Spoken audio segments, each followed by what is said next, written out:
c'est encore moi. Bien évidemment, ça pouvait être encore qui? Personne d'autre. Une affaire de Zach Eliodor, belle et intelligente, le port du cerveau est bien évidemment obligatoire ici.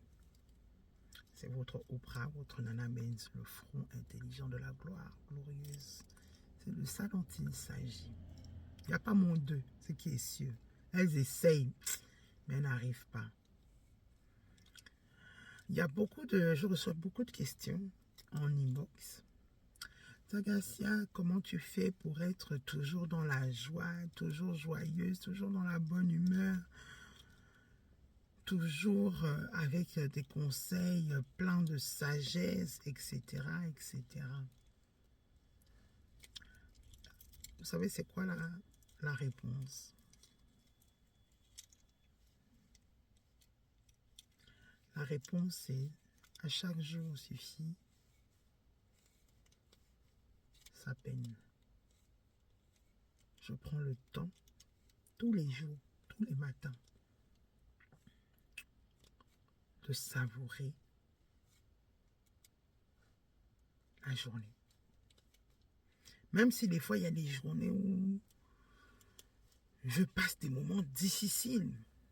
Mais c'est pas parce que je passe à une journée, je commence peut-être une journée difficilement, ou je la termine difficilement, que ça va déterminer le reste de ma journée. Non.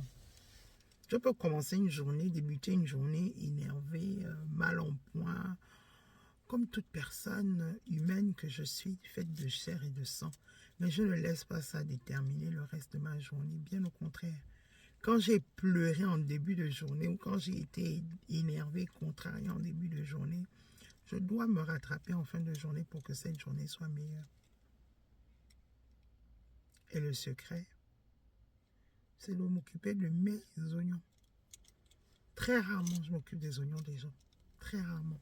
C'est-à-dire que même si on est parenté jusqu'à la dernière génération, je me mêle très rarement des problèmes des gens en général.